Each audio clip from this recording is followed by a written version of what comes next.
You don't believe it? No. Who doesn't believe it? You don't? No, not at all. Probably with mirrors, huh? Yuck. Scary. Yeah. It is possible to walk on fire without hurting yourself. Only if you're drunk.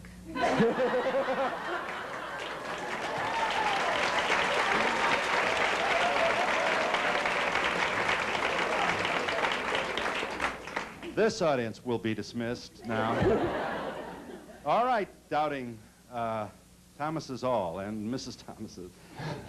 Tolly Burkan is here. You're a FireWalking instructor. I'll tell you this. I don't know if you have children, but it's going to be rough for them when they have to announce what their daddy does in class.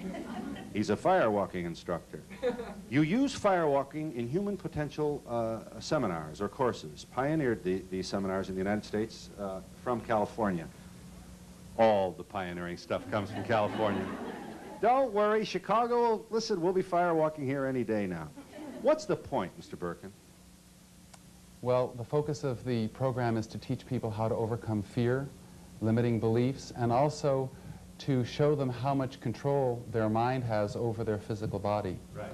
And at the end of the evening, we demonstrate FireWalking and invite anybody who's in the seminar to participate. And usually 80% to 100% of the people walk on the fire. Yeah. Can I just go out and walk on the fire? Will I hurt myself, or do I have to go to classes and meetings and stuff before I do this? It depends on the state of mind you're in when you're doing it.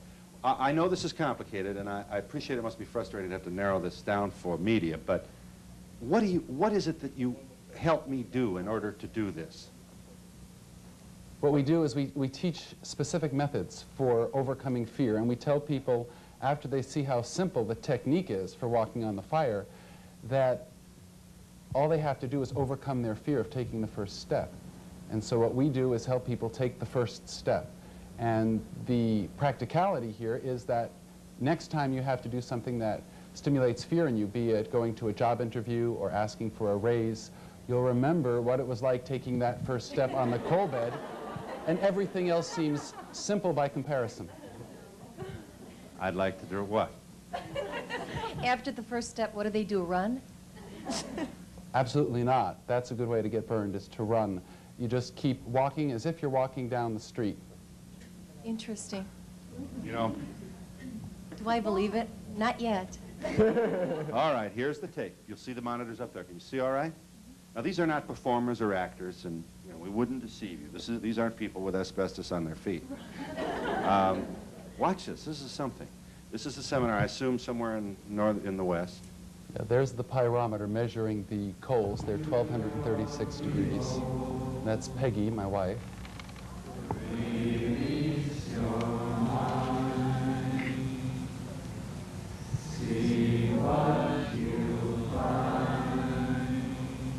These are people from all different walks of life.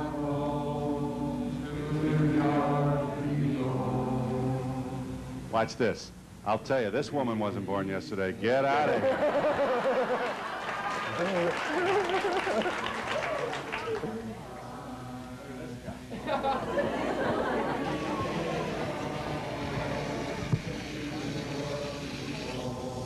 on, you can do it. Go.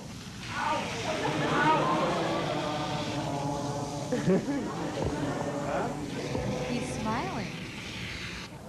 Release your mind. Hey, that's it. This is a good time to let out one big scream. What do you think of that? What's the matter?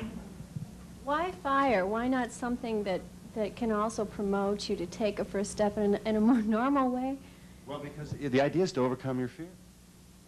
In other words, he's saying that if you can do this, it's amazing what else you can do. I'd never try it. I'm sorry.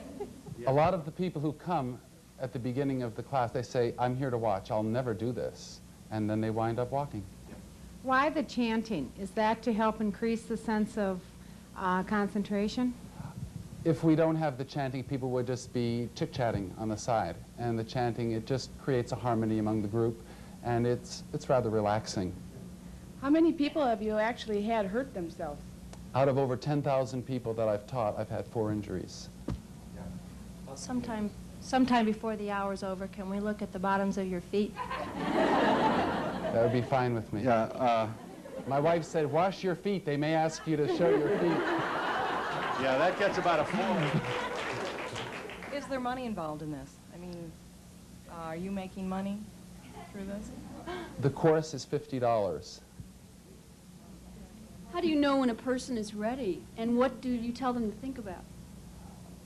We tell people they have to look inside and see whether or not their guidance tells them not to walk or to walk. If there's a voice inside which is counseling you not to do this and advising you that if you do, you're liable to get burned, then honor that and then don't walk on the coals. How long is the course? 4 hours. What? Well, 4 hours to... How many hours you want? We'll give you 8. No. Couldn't do it. Andrew Weil joins us, M.D. Dr. Weil is from the University of Arizona College of Medicine. This is a physician, a real, live, honest-to-goodness M.D., who has written a number of books, including one titled Health and Healing. What interests you about this activity? The mind-body interaction. I am a great believer in the principle that all disease is psychosomatic. Psychosomatic does not mean all in the head. In fact, the very word means mind-body. And I think that our kind of medicine has paid much too much attention to the body and has ignored the mind. That the body functions differently depending on the mental state you're in, and FireWalking is a very dramatic example of that. If we're blue, depressed, we are more likely to become physically ill, aren't we? Isn't that a fact? I think that's a fact, and I think everyone knows that from their own experience. I think if we are beginning to see the ways in which stress produces physical illnesses of all kinds. Right. If you think you're old at 48, pretty soon you're walking like this, wrong? I think that's also the secret of beauty, by the way, that you are beautiful to the extent that you think you're beautiful. But the point is, it's not only about inside your head. You actually do have a cosmetic payoff here. And the body has a head. That's a very simple way of putting it. Do you make people sign a disclaimer like we had to come into the show? Yeah.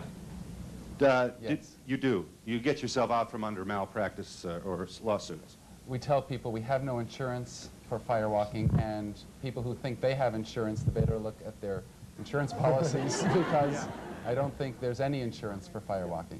Well, what carryover is there? For instance, say you have a great fear of something and you go to this course and you're able to walk on coals. Would you mind being personal with us? Do you have any phobias? No, but I know a lot of people who are like afraid of death. After you have this experience of walking on coals, what carryover is there? Are you no longer afraid of death or illness? Or? We ask people to write to us several months after they've walked on fire and tell us about changes in their lives.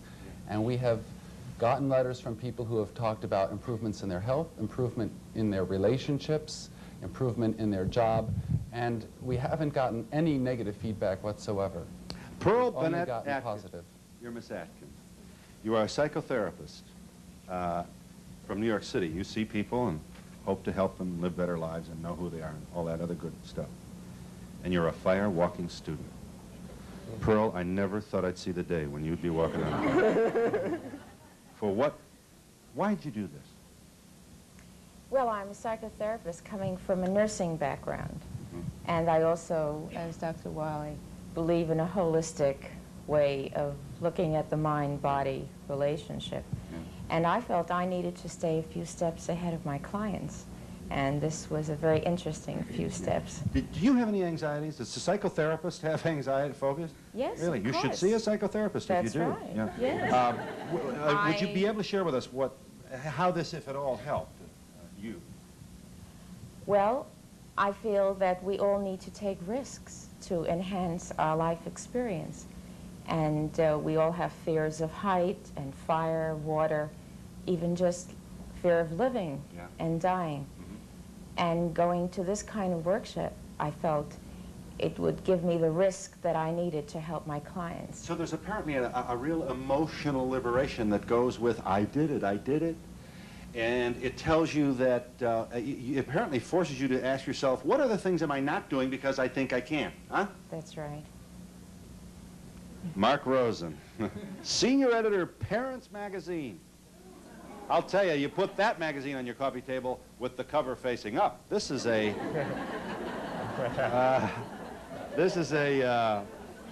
A highly regarded magazine's doing very well. New York, FireWalking student, huh? Yeah. What are you doing walking around on fire, Mark? Well, it came to me in a very strange way. I went out to the West Coast and I interviewed a publisher there just about what he might have that was of interest to Parents Magazine. And I'm also a writer and an editor myself. And he told me about Tolly Burkan, and he said Tolly wants to write a book about himself and his own spiritual unfoldment, kind of a spiritual and inspirational autobiography. Would you like to do it? And I said, well, I don't know. I've never done anything like that before. Yeah. And I read some of the notes that Tolly had taken for the book, and it talked about this thing called FireWalking. And I thought, well, if I'm going to do this book, I should go to a seminar. Yeah. I've also been always a very frightened person myself. You know, you asked Pearl if she had any phobias. Every phobia in the book I've had, or I really have. I was raised in a Jewish home, which right away, you know, in that kind of a background, you know, you think that breathing is dangerous. You mean because you had a mother who cared a lot and what? Involuntarily?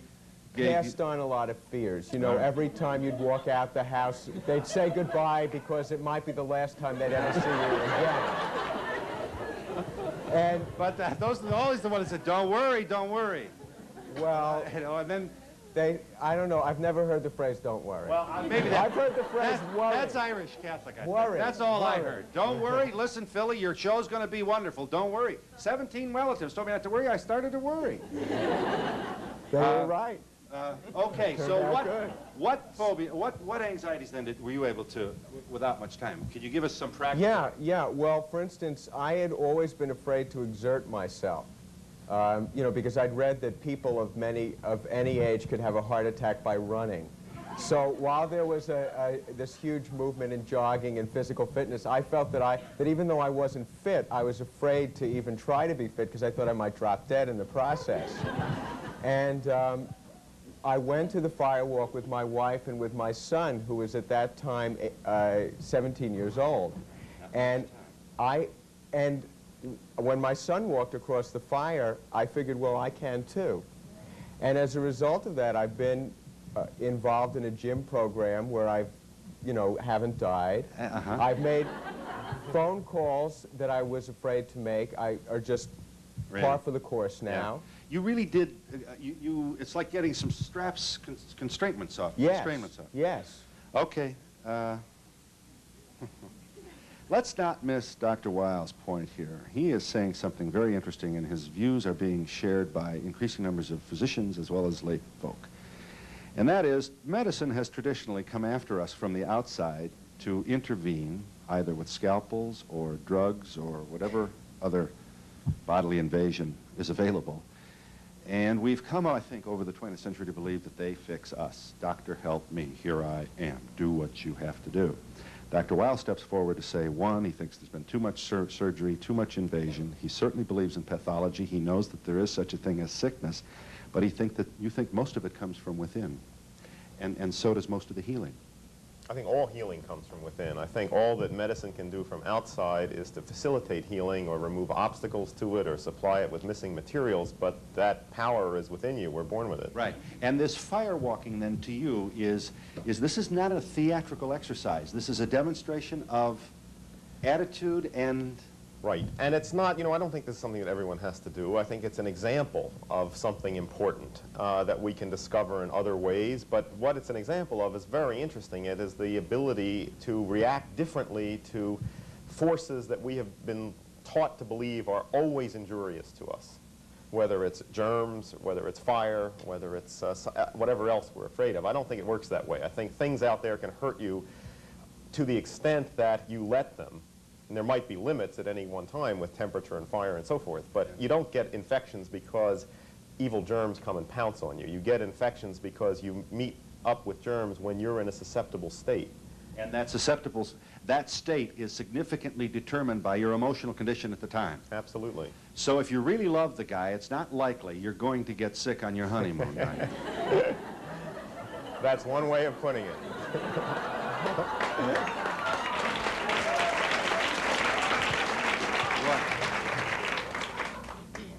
Now,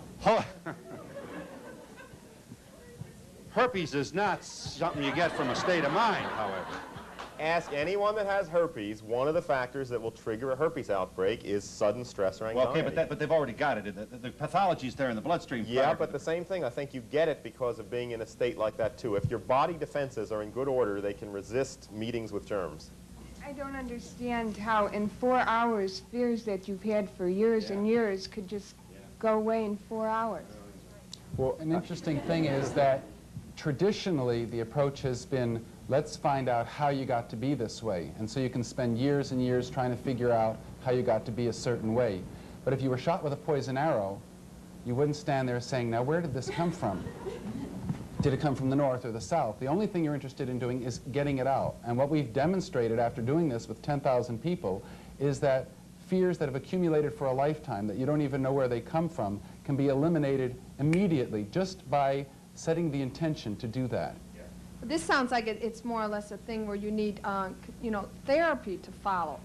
I'm the same way. I can't see this happening in 4 hours. It sounds, as a doctor, are you applying this at all with patients and that? Are you trying to work more with this mind and body? I see a lot of patients, and I work with all of them that way. And every patient that I see, whether it's a hardcore, I have seen a lot of cancer patients recently.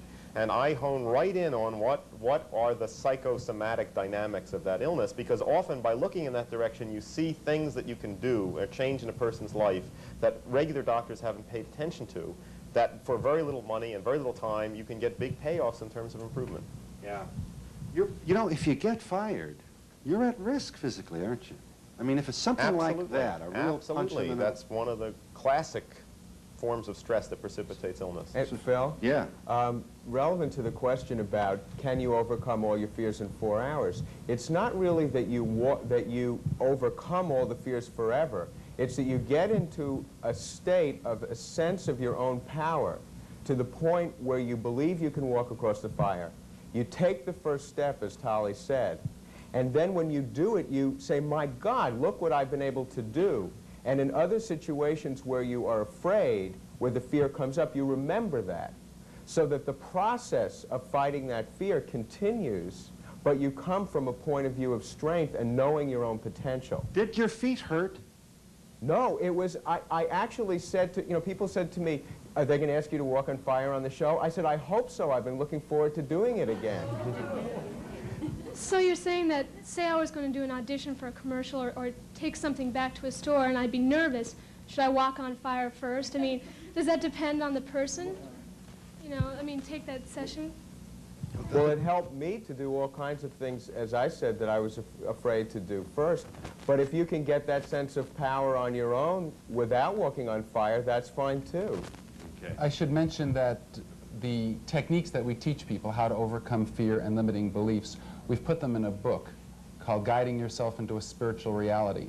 People can read the book in the comfort of their home and use the methods. But some people would like to put themselves in a position where they have a real challenge and see if they can use the methods to the extreme.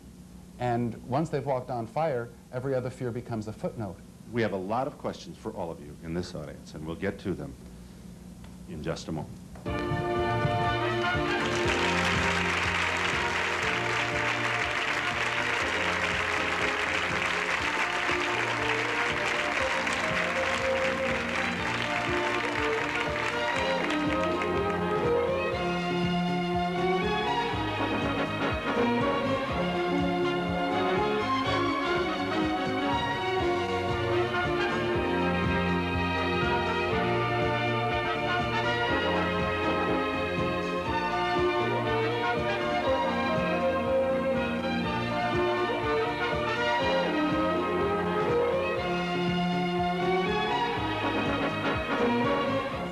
That woman was quite literally walking on fire. It's a therapeutic device that's used by Tolly Burkan in a number of seminars that he conducts around the country. The idea is to apparently encourage you to voluntarily make the decision. There's no force or anything. One of the points he's making is that once you do it, you begin to apparently sense that what you were afraid of the fear wasn't necessary, and if you can get past that, you can get rid of lots of other fears. Thank goodness you don't have any fears at all. You're just as welcome. I got to get rid of it. I was wondering, is there a benefit in doing this in a group situation? You know, with the chanting and everything. Do people do it one-on-one? Have you done it, or do they always do it in a group? Is there something to get from other people? I've done it one-on-one. I've done it with just 4 or 5 people. I don't think that it changes anything, whether you're in a large group or by yourself. But I think one of the greatest pushes in the direction of seeing that you can do it is just being in the presence of other people doing it. In fact, all the instruction really is irrelevant to that point. When you see somebody you know doing it, then that's a great, well, gee, then you can do it too. That's a person. Well, perhaps you don't get any pain, but are you saying that on the bottoms of your feet that you don't get blisters and it's not red and sore? I got blisters and it hurt. Some of the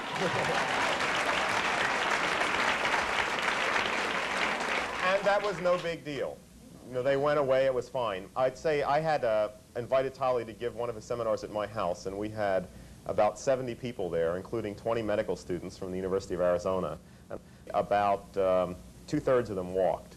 And of those, most, I think, had the experience of having some blisters, which lasted for a few days, and everyone was proud of their blisters. A few people, though, experienced the fire as being cold and crunchy and had no marks on their feet. And that's very interesting. You know, I'd like to know what's happening there. It's an interesting thing, too, because when we have a group and no blisters appear, people walk away thinking the fire wasn't hot enough. Do you find that most of the people just do it the one time, or is this something you do once a week? Kind of before you shower in the morning, you know? If you do it just once, the effect is so profound, you probably would never have to do it again. Although we have people who come back and do it again and again and again because they just love the experience. I'm just wondering if you charge them $50 to do it every time. We have a repeater's price that's lower. We have a very cynical audience here on the dining. Yeah.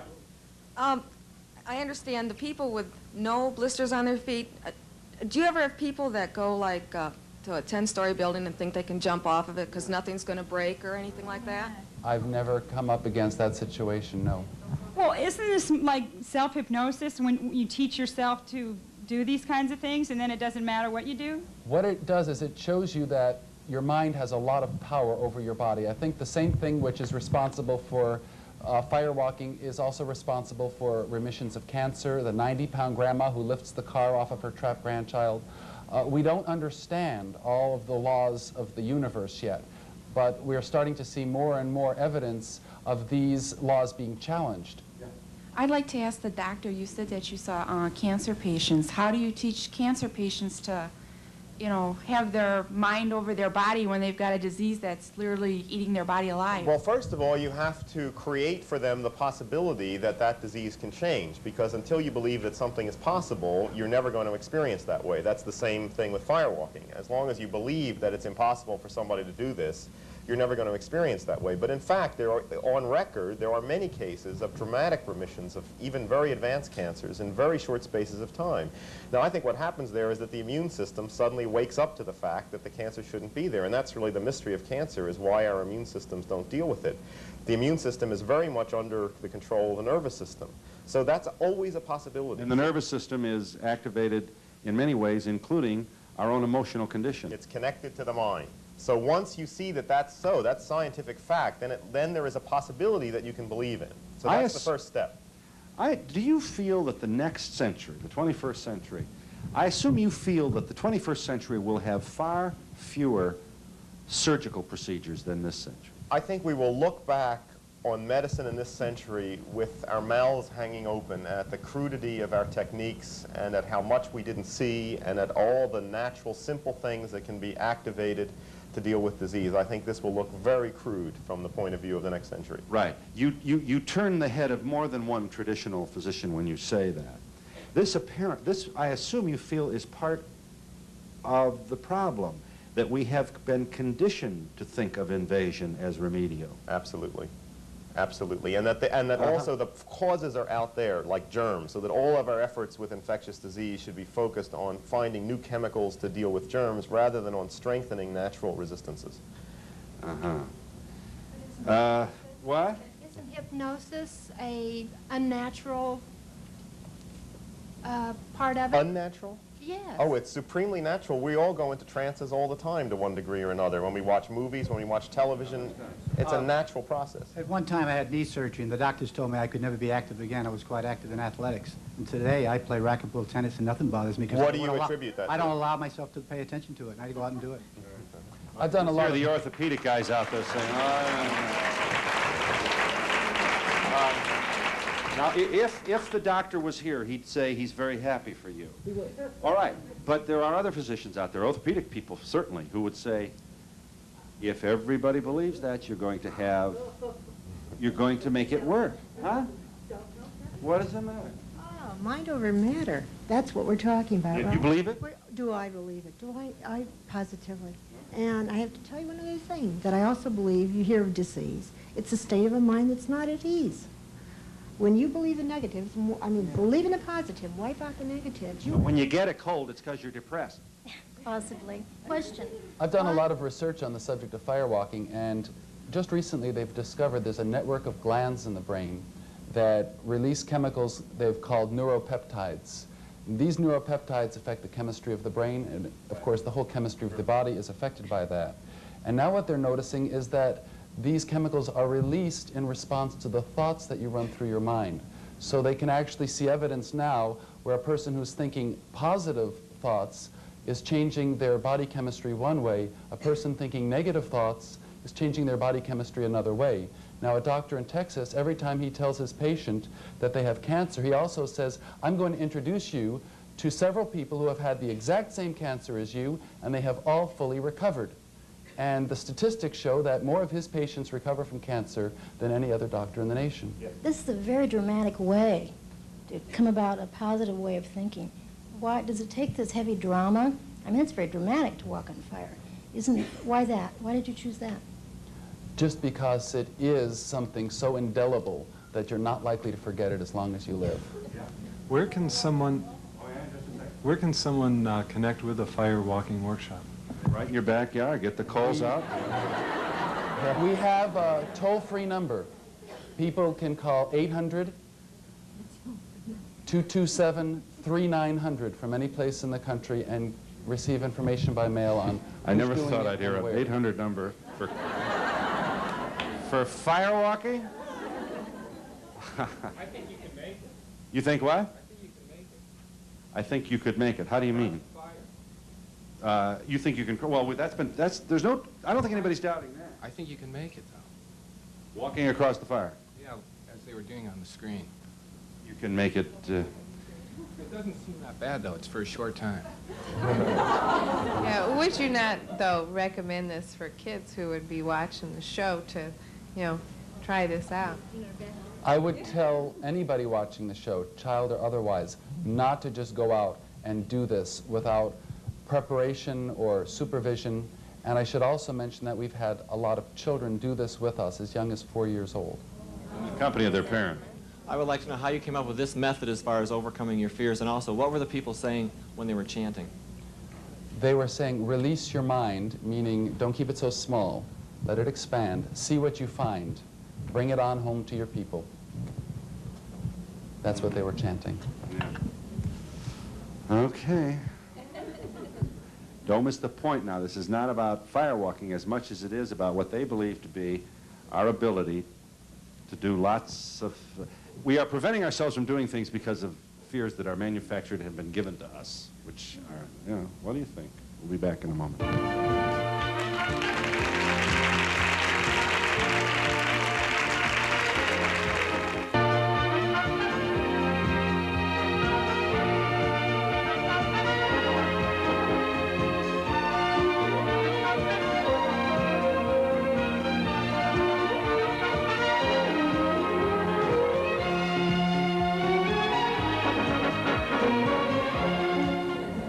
Health and Healing, Understanding Conventional and Alternative Medicine, Dr. Andrew Weil.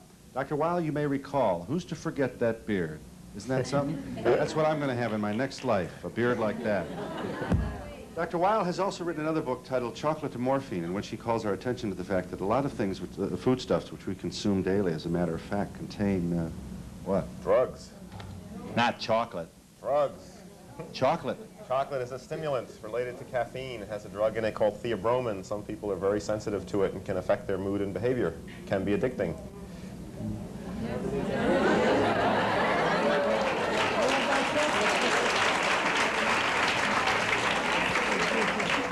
I don't want anybody flying my airplane eating chocolate up there. Yeah. What else? What other things are you calling our attention to in this book? I just want you to placebo responses, which medicine has dismissed. I mean, medicine regards them as nuisances that they try to screen out in experiments. They're one half of a double-blind experiment. So, right, so but, in that sense, but that's the good half, as far as I'm concerned, because they're the pure. That's pure healing from within. That's unmixed up with the direct effects of medications, which are likely to be toxic. So it seems to me that the art of medicine is finding out how to elicit better and better placebo responses more and more reliably with gentler and gentler methods. Yes. Hi, we're basically talking about mind over body. Okay, we can relate it to natural childbirth. I can't really say that I'm any stronger and can overcome anything more than since then, put it that way. Did you have it? Yes. Did it work? Yes, but I can't stand to have a sliver even taken out now. But the point is, your natural childbirth experience helped you. It worked. There was minimum discomfort. Is that how we want to say it? I don't know. Yes, definitely so. Body. You can almost do anything. You can walk on glass. It's the same idea. Whatever you think fully, you're just tuned in. You can do it yeah, definitely. Only with Lamaze. I had Lamaze too. I had no drugs, nothing. It was simple. What we're demonstrating is that your beliefs control your experience of life. That's basically what we're demonstrating. Well, you know, you hear stories about people who have gone through a torture where somebody says, I'm going to touch you with this hot iron and it's going to burn, and they actually touch them with an ice cube, and they don't feel cold, they feel fire. And get a blister. Right. Also. Yeah. Okay, since you guys been walking on hot coals, have you ever gotten sick or had the flu or ever been really deathly sick with the mind over, body? Yeah, look, it is not a miracle cure for anything, and you still have to do a lot of work and a lot of practice. It's just a very dramatic example of showing you that things are not always as you believe, and a lot of the limitations we accept in ourselves are not from genuine experience, but just from things that people have told us, that we've picked up and have never really tested. You just mentioned that chocolate, caffeine, those kind of products have an effect on your mood and therefore on your mind. I have a problem with chocolate and all of those. Well, how do I make my mind control my body to the point that those things don't affect me? Yeah. Well, it's very nice. It's not easy, but it's very nice to be able to regulate your moods without taking external chemicals. That's not easy because we've grown up in a culture that encourages the use of many of these drugs. I think it takes practice and also takes retraining your beliefs to realize that when you feel good moods, really what's happening is that your nervous system is reacting differently. All those good feelings come from you, come from inside. They didn't come in the chocolate. Right. Mr. Rosen wanted to make what point? Now, you're the senior editor of Parents Magazine, and you've already established for us that you have walked on fire. Well, so what, Mr. Rosen? Tell us one of the so whats, or you wanted to get in here. Yeah, well, a couple of things. One is that to clarify what Tolly was saying, that nobody should do this without a trained firewalking instructor. And Tolly's trained a lot of people to give those workshops. And that the purpose of the whole thing is not only to help you overcome fear, but to give you a sense in your life of the positive atmosphere that you can create for yourself in your life. And Dr. Weil was talking about moods and about how our minds can control our moods if we learn how to do that.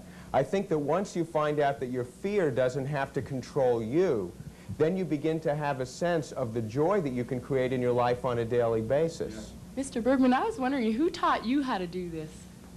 Where'd you learn it? A friend of mine very casually mentioned to me that she had walked on fire. And I wanted to do it myself. I said, show me. I went and I built a fire, and she showed me, and then I did it. And in that split second, I knew my whole life had just been changed. And at the time, nobody was teaching firewalking to the general public. Yeah. And I decided that I'm glad she didn't tell you that she just had a baby.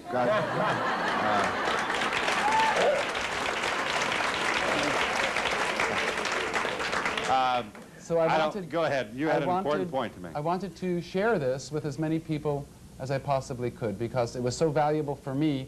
When you have something that valuable and you receive it as a gift, you want to pass it on. Yeah. And that was my intention, and that's what I've been doing. Okay, why fire? Why not something else? Why does it have to be fire?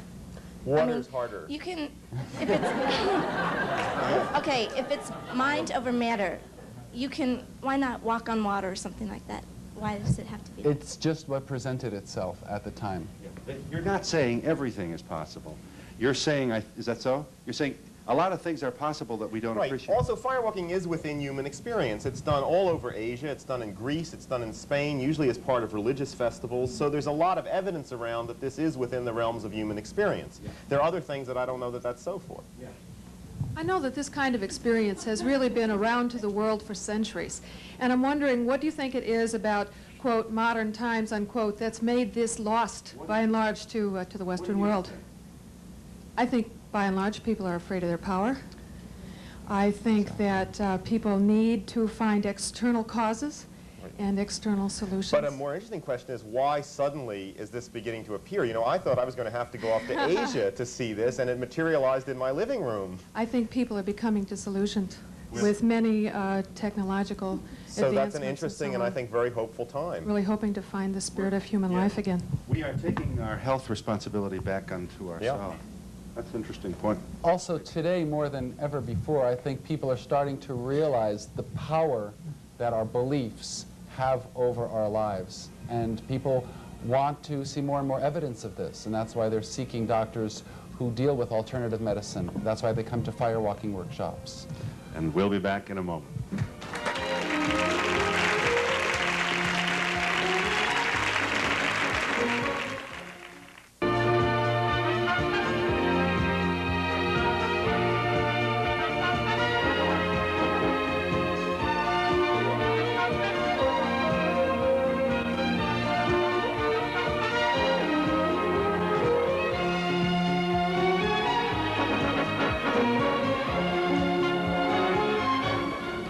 Tolly Burkan's book is titled Guiding Yourself into a Spiritual Reality. Now, let's get this straight here. Nobody's pretending to have all the answers here. And while it is true, we went through a period in the 60s. Remember, everybody's jumping into hot tubs and, you know, feel good, and it made a lot of traditional, hard-working, middle-class, tax-paying Americans a little crazy. We do resist change, and I suppose you've had your share of criticism, Dr. Weil. I mean, The medical profession is not known for its open-mindedness to new yeah, ideas. you know, birdseed and yoga and all that stuff makes them crazy. These are, I guess, just names we call people who, deep down in, we maybe feel a little threatened by. You know, how much, are you talking how many billions of dollars a year in the healthcare industry? If we can get all those, think about the consequence of the reduction in surgical procedures, for example. But you know who's in back of this suddenly is insurance companies and corporations who begin to realize that the economics of the current system don't work, so that it's in everybody's interest to support preventive techniques and simpler measures. That's a big change. Can you lose weight like this? Yes. You think so? You think you could? I mean, could you imagine yourself thin? And I don't know. I'm asking. In holistic health, you can. Working with clients, giving acupressure treatments, they have been able to lose weight and control diets, nutrition. You support that, do you, Doctor? I think that calories do count and they don't count. That to some extent, the state of mind determines how you metabolize food. Exactly. And I think everybody has experienced that. I think you want to say something more positive about that. Do you, Tolly? Well, I wanted to add that if you want to lose weight, I don't think you can just say, I want to lose weight. You have to have an experience of being thin, knowing right down to the ounce. How much do you want to weigh? Actually visualize yourself wearing the clothes that you want to be wearing.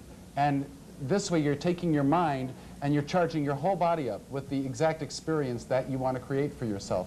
And I think that if you do that before you start the diet, it will be more effective. Oh, I could never walk on those hot coals. I can't do that. It'll burn my feet. And I do it. And I say, hey. Similarly, if I say, oh, I could never be thin, I'm always going to be, buy a wardrobe size 6 and imagine yourself in it. Is this part of what First imagine yourself, then buy the wardrobe. Yeah.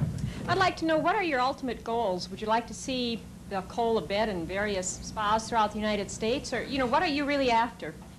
What I want is for people everywhere to start realizing they can take responsibility for creating the life they want for themselves. Most people feel like they're victims, that they're being affected by situations and circumstances, and what I want people to realize is that they can take responsibility for the quality of their lives, even the quality of their health, right down to saying, here's how much I want to take home at the end of each week, instead of just complaining that you're not getting paid enough. The doctor, I was just interested, are you a practicing physician, and where? Yes, in Tucson, Arizona. What type of... General practice. Anything's fair Prescribe game. more than, you know, head medicine instead of... I do regular, I sometimes give prescriptions, I sometimes give herbal medicine, I sometimes send people to other kinds of practitioners, I sometimes just talk with people. Anything, whatever works.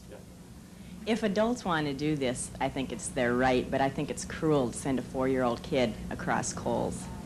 We never send children across the coal. While you answer that question, I'm sorry, Mr. Burkan, let's show this again. For those of you who joined us late, here is the tape which so astounded our audience earlier on. These are citizens, that is to say, not professional people, but folks who have joined a seminar under the tutelage of Tolly Burkan, who's with us. They are people who have never walked on fire. They've been encouraged, or at least told, that it's possible, it can be done, and they do it. The point here is that it liberates them from a fear that was unnecessarily held. And it suggests to them that if I can do this, what else can I do? Not everybody proceeds, as you'll see here. You know, I'm with you. I'm with that woman. Regarding children doing it, we tell parents never to encourage their children. Parents can't say to their child, it's easy, I did it, see? The child has to make their own choice. If a child is present for the course, yes. In fact, when children walk, they never get blisters. We have adults who sometimes get blisters. Children don't get blisters because children are using an entire different thought process than the adults, apparently. And we've never had a child get burned, ever. This is about fears. I want to know if, my biggest fear is that my 2.5-year-old won't commit suicide later on. I'm wondering if my fears will be reflected on him. Can I cause anything by my fears of him taking drugs or whatever? Are my fears How going to could be... they not be reflected on him? I mean, how could they not be? And they also are reflecting on you, because obviously they're making you feel lousy right now because you're living in that state of fear. Positive, then he'll be okay. And you'll also be improving your own experience of life. But something as consequential or something as serious or distracting as this is going to require a little work on her part. Absolutely. She's going to have to work within her own mind and contradict those fears. Say to yourself, shut up. When the fears come, just say, shut up. I'm not paying attention to that. That's not true. And we'll be back in just a moment.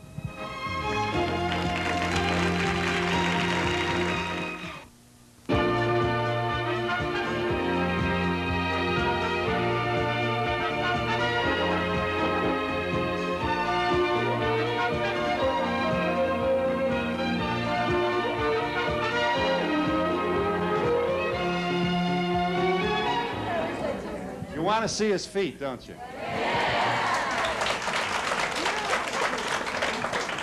It's been a while since we've had a call for bare feet on our program. Well, what do you think? It's up to you, Tolly. Sure. How many times have you walked on fire? I have walked hundreds and hundreds. Last month I walked about 15 times. So this is a foot that's walked. The longest I've walked is 25 feet. It does look kind of orange, you know? Does it? Let me see. It's a normal foot from the medical point of view. Now, what kind of thoughts go through your mind as you're walking over these hot coals? Say it again, I couldn't hear you. Can we get the doctor? What did you think of when you did it? I mean, what went through your mind? Oh, well, it was very warm. I walked across.